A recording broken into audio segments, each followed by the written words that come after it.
менің есімім Майлажан, және де бүгінгі видео басқа видеолардан ерекше. Және де бұл видео бізде жылға қорытынды болмақ. Жай ғана қорытынды емес, осы жылдың ішінде мен қандай кітаптар оқып бітірдім, және де қандай әсер алдым, жалпы қалай кітапты оқып бастағаным туралы бөлісетін боламын. Ендеше видеоны бастайық. Осы жылда менің кітап оқып бастауыма себепкер болған бірнеше құралдар, дүниелер бар. Соның бірі осы кітап ал подкасты.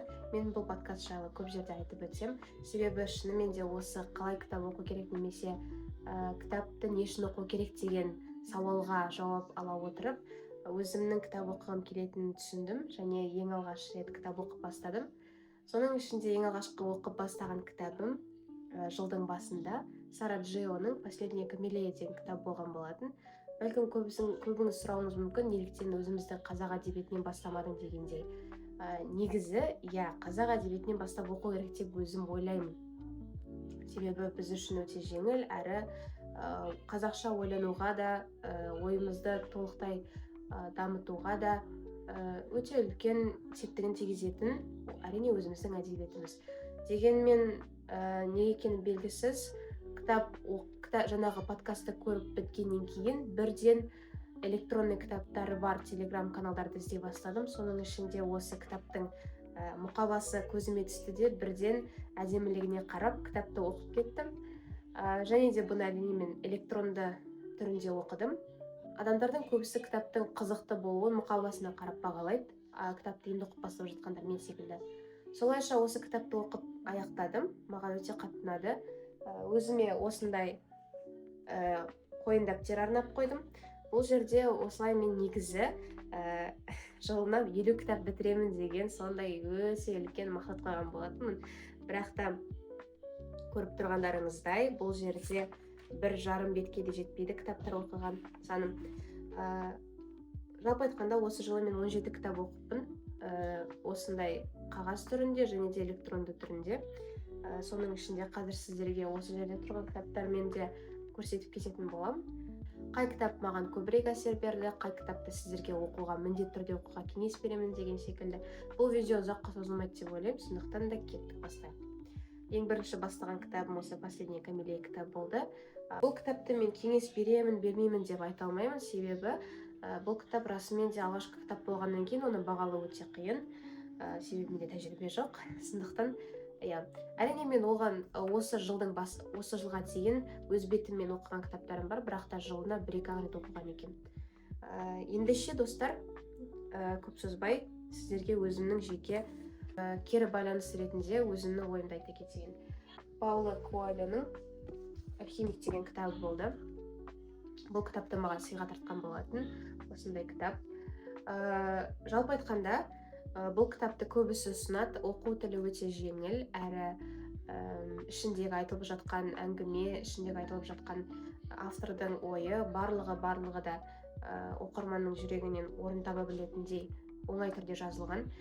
Сонымен қатар бұл кітапты негізінен бір емес, бірнеше қайтара оқу керек деп ойлаймын, себебі менің өзім бір рет оқыған кезде қатты түсіне қоймадым.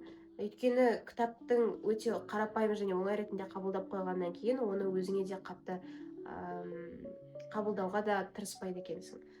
Негізі бұл кітаптың құндылығы осы кітапты бірнеше қайтара оқығаннан кейін ғана ашыла бастайды екен. Сондықтан да жалпы айтқанда мен кітаптардың жеке қайсы не туралы екеніне тоқталмай қояйын, жай ғана өзімнің ойымды айта кетейін.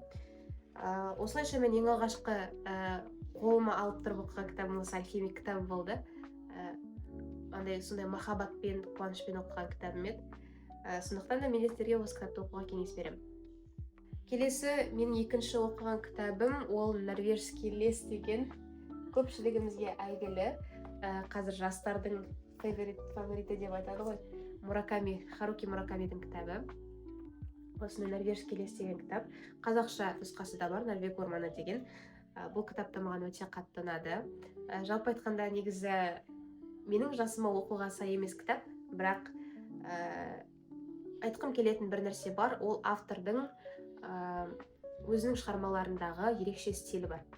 Жапон автор болғаннан кейін, білмеймін, олардың менталитетіне бәлкім сәйкес келе ме екен, кітаптарын, шығармаларын оқыған кезде өзің іште ерекше рахаттанып отырасың. Сондай ешқандай асығыссыз, сондай бір қалыпты деңгейде бір деммен оқып шығатын кітап негізі. Кітап өте қызықты. Мен бұл кітапты бар жоғы, егер жазған болсам, қателеспесем, бір аптадай оқыған шығармын. Негізі өте қызықты болды, әрі бәріңізге оқуға кеңес берем деп айта алмаймын. Бұны белгілі бір жастағы адамдар ғана оқу керек секілді, өйткені жастайларыңыздан жаңағы травма алып қаласыздар. Сондықтан да бұл кітапта өзінің ерекшелігімен менің сөремде ерекшеленіп тұратын кітаптардың бірі. Бұл кітапта көбімізге танымал деп айтсам болады жастардың арасында. Когда все кошки в мире исчезнут деген міне осындай Генки Кавамураның кітабы. Бұл кітапта өте қызықты әрі ішінде ертегі секілді жазылған. Сондай жаңағы миға қонымсыз нәрселер айтылады негізінен. Бірақ та оны сіз өзіңізге қабылдай білсеңіз және де өзіңіздің ойыңыздың ішінде шынайы дүниелермен байланыстыра білсеңіз, көп нәрсе ұғынуға болады. Бұл кітапты мен негізі мысықтар туралы деп ойлаған едім басында, бірақ мүлдем олай болмай шықты. Кітап негізінен өте қызықты, және осы кітапты оқығаннан кейін мен түсіндім, маған жапон авторларының шығармалары маған ұнайды екен. Сондықтан да осы кітапты да оқуға кеңес берем. Кішкентай бала болсын, үлкен бала болсын оқи берсе болады, және де әр адамның әрине қабылдауы әртүрлі. Менің ойымша бұны адам кішкентай кезінде және де ересек кезінде міндетті түрде бір рет болсын оқып тұру керек секілді. Луиза Мэй Олкоттың «Маленькие женщины» деген кітабы. Бұл осындай тақырыпта бізде фильмде барын білеміз, мен бірақ ол фильмді көрмедім. Кітаптың өзін оқыған кезде маған ол өте ұзақ процеске созылып кетті, өйткені бұл кітаптың жанры, не болмаса стилі, басқа кітаптардан өзгешерек. Яғни бірыңғай фильмдегі сценарийдің сюжетінде жазылған секілді елестеді маған, көрінді. Сөзім біртүрлі кетіп жатыр.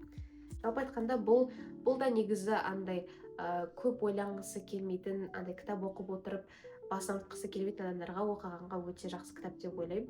Өйткені бұл жерде аса қатты күрделі оқиғалар айтылмайды.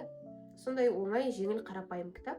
«Маленькие женщины» деген ежелгі сол Америкадағы азаматтық соғысы кезіндегі мекен, сондай кездердегі 17-ші ғасырлардағы оқиғаларды баяндайды. Солай кітап маған ұнады. Менің сүйікті фаворитім, осы жылғы кітаптарымның ішіндегі ең сүйікті әрі ең ерекше әсер қалдырған кітап десем де болады, ол «Махаббат қызы құмыл жылдар». Бұл кітапта маған өте қатты ұнады. Негізі мен бұл кітапты әрине білетінмін бұған дейін, және де көп адамдардан еститінмін. Бірақ та көп адамдардан жеткілікті түрде отзыв ала алмадым. Яғни айтарлықтай, таңғаларлықтай оқуға шабыт беретіндей кеңес не болмаса жаңағы кері байланыс ала алмадым. Сондықтан да мен бұл кітапты кейінге қалдырып жүрдім. Бірақ та бір белгілі бір блогердің ықпалымен бұл кітапты оқығым келіп қызығып кеттім. Және де бұл кітап дәлме-дәл мен бірінші курс студенті атанған кезде күз айында оқып бастаған едім. Сондықтан да менің атмосферама да, менің болып жатқан өмірімдегі өзгерістерге де өте ерекше сәйкес келді десем де болады. Кітап маған өте ерекше әсер сыйлады. Көбісіне бұл кітап енді ұнамай да жатады екен соңына қарай келген кезде, бірақ та мен үшін оқиғаның шиеленісуі, оқиғаның орын алуы барлығы да өте сондай қызықты болды. Тіпті айтқанда бас алмай оқыдым десем де болады. Мына жерде күн жазып қойғам, 5 күн ішінде оқып тастаппын. Солай маған бұл кітап өте қатты ұнады. «Махаббат қызы құмыл жылдар». Әрине бұл менің осы жылғы қазақ әдебиетінде оқыған кітаптарымның ішіндегі бірі және бірегейі, жоқ алғашқысы деп айтайын, алғашқысы болды. Автобиография десем де болады. Махатма Гандидің «Моя жизнь» деген кітабы. Бұл кітап мені қызықтырған себебі, ұбт-ға дайындалу барысында мен дүниежүзі тарихын оқулығын бастан аяқ оқып шықтым. Сол кезде кітаптың ішінде көптеген тұлғалар туралы жаңағы жазылған деректер де болды. Соның ішінде мені қызықтырғандардың бірі Рузвельт пен Махатма Ганди болатын. Кітапханада аралап жүрген кезде, жаңағы меломанда, сол жерден осы кітапты көріп қалдым. Әрине бірден қызығып кеттім де, тіпті артын оқымастан сатып алдым сол жерден. Сөйтіп осы кітапты бастадым, бірақ та кішкене қалай айтсам болады, дүниежүзі тарихында енді ол ақпарат қысқаша берілгеннен кейін қызықты көрінеді, бірақ та бұл кітапта барлығы ұзағырақ және де адамның өзі жазғаннан кейін сәл енді қызықсыз да болып қалды ортасында. Бірақ айтқым келмейді бұл кітап өте қызықсыз деп. Автобиография оқығысы келеді, оқыған жаны тапқан адамдарға және де жалпы адамның өмірінде кешкендерін өзі айтып отырғанын жаңағы оқыған адамдарға бұл өте күшті деп ойлаймын. Сондықтан да бұл кітап өзінің белгілі бір орны бар, өзінің белгілі бір деңгейі бар кітап. Махатма Ганди «Моя жизнь» деген өзінің түрмеде отырған кезде жазған кітабы. Айтпақтай, егер осы кітаптардың ішінде белгілі бір арасында өздеріңізге қызығушылық танытқан кітаптарыңыз болса, және де соларды талдағыларыңыз келсе, онда комментарийге жазып кетіңіздер, видео ретінде осы каналға түсіріп, кітаптарды талдап көретін боламыз. Келесі кітап, бұл менің қазақ әдебиетін оқыған екінші кітабым, Шерхан Мұртаза атамыздың «Әмен Айша» деген кітабы. Бұл кітапта маған өте қатты ұнады, себебі кітапта осы Шерхан Мұртаза атамыздың шынайы өмірі суреттеледі. Барсхан деген кейіпкердің өмірі және оның жаңағы отбасындағы анасы мен жалпы айтқанда балалық шағындағы қиыншылықтарын сипаттап, суреттеп жазатын, пайымдап жазатын кітап деп айтсақ та болады. Қысқаша айтқан кезде бұл жерде Барсхан деген басты кейіпкердің туған жерінде өткізген өзінің балалық шағы туралы айтылады. Әрине оның кешкен ғұмыры өте ауыр болды, отбасындағы қиындықтар деген секілді, бірақ соған қарамастан Барсхан күресіп, енді өзі сондай ойлы, қиялға толы сондай бір бала болғандығы жайлы айтылады. Жалпы айтқанда бұл кітап негізі маған ерекше әсер сыйлады, себебі дәл осы кітапты оқып жатқан уақытта мен өзімнің туған ауылымды, Сағырымды сағынып жатқан, қатты сағынып жүрген кезім болатын. Және де осы кітапты оқу арқылы өзімді Барсханның орнына қойып, Сағырыма деген сағынышымды одан әрі шерімді тарқатып алдым десем де болады. Негізі айта кететін нәрсе, белгілі бір кітаптарды оқыған кезде ол сізге кездейсоқ түспейді екен. Белгілі бір өзіңіздің өміріңізде болып жатқан жайтқа байланысты да болуы мүмкін десем де болады. Өйткені жаңағы айтып кеткен кітаптардың көпшілігі менің ойымша, менің сол өмірдегі кейбір өзгерістерге болмаса кейбір күрделі жайттарға өзінің кітаптан алған әсерімді сол жаққа жайттарға қолдана алатындай маған көмек берді деп айтсам да болады. Келесі кітап енді бізде басталды. Отбасы хрестоматиясы менің сүйікті баспаларымның бірі. Бұл отбасы хрестоматиясынан мен ең алғашқы алған кітабым ол Қаныш және де ғылыми майдан кітабы. Оны сол баспаның авторлары көрмесін деп тілеймін, өйткені мен абайсызда сауда орталығындағы бір жерден көзім түсіп қалып, осындай кітапты ала салғанмын ғой. Сөйтсем бұл менде фейк, яғни өтірік жасалған басылым екен, көшірмесі екен. Көріп тұрғандарыңыздай өте нашар күйде. Мынау бізде оригиналы, яғни шынайы баспа, ал мынау көшірмесі. Бұл кітап менің қазақ тұлғаларының ішіндегі тұлғалар жайлы оқыған кітаптарымның ең алғашқысы, тұңғышы. Бірден Қаныш Сәтпаев туралы бастағаныма мүлдем өкінбеймін. Бұл кітаптан алған әсерімді айтып жеткізу мүмкін емес. Менің Инстаграм парақшамда мен отзыв ретінде актуальныйға салып қойғанмын, сол жерден де оқысаңыздар болады. Соңғы жақтарына келген кезде енді көзімнен жасым тоқтамай ағып тұрып, жылап отырып оқыған болатынмын. Жалпы бұл кітап маған өте ерекше әсер қалдырды. Өзіміздің елімізде тұрып ақ біз білмейтін қаншама еңбегін сіңіріп кеткен қайраткерлеріміз, тұлғаларымыз өте көп, және де оларды ұмытылмастай етіп бізге осылай мұра ретінде қалдырып кітап шығарып жатқан баспаға көптен көп рахмет дегім келеді. Осы кітаптың арқасында мен осы Қаныш Сәтпаев атамызды жақынырақ танып, сонымен қатар ол кісінің әрбір ісін, еңбегін жақынырақ тани бастадым. Жасөспірімдер, егер видеоны көріп отырсаңыздар, осы кітапты міндетті түрде оқыңыздар. Бұл сіздерге жаңағы сарқылмас азық беретіндей кітап. Осы кітапты оқығаннан кейін әрбір жасөспірім, әрбір адам ол ғылыми майданға дайын болу керек.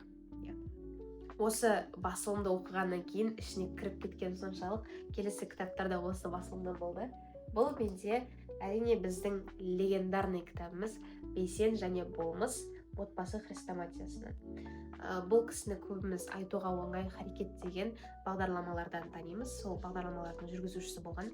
Кітаптың өзі сондай басқалардан қарағанда жұқарақ болғанымен ішіндегі ақпараттың өзі сізге өте көп эмоция сыйлайды. Бұл кітапты да оқуға міндеттіміз деп айтқым келеді, себебі ер баласы қалай өсіп, қалай ер бала болып қалыптасу керек, болмысын қалай қалыптастыру керек, соның барлығын осы кітаптан үйренсе болады десем қателеспеспін. Осы кітапты оқыдым, Жусан иісі деген. Бұл кітапты мен балалық шағымда мектеп кезінде оқыған секілдімін, бірақ та нақты есімде емес. Әдеттегі әдеби шығармалардың жинағы ретінде әсер берді, қатты әсер бере қойған жоқ, бірақ та сонда да балалық шағыңызды есіңізге түсіріп, болмаса өзіңізді бақытты сезінгіңіз келсе оқысаңыз болады Жусан иісін. Онлайн кітаптар оқыдым. Мына жерге, болмаса мына жерге, қай жерінде орын бос, не болмаса мына жерге суреттерін қоя кетейін. Бірінші осы кітаптарды оқығаннан кейін бірден секіріп Дулат Исабековтың кітаптарына көшіп кеттім. Менің сүйікті жазушыларымның бірі десем болады, өйткені менің ойымша ол көпшіліктің сүйікті жазушысы. Ең алғаш оқыған кітабым сүйікші кітабы болды. Енді ол кітапты оқығандағы эмоциямды айтпай ақ қояйын, айтпасам да түсінікті шығар. Оқыған адамдар үшін өте ерекше кітап.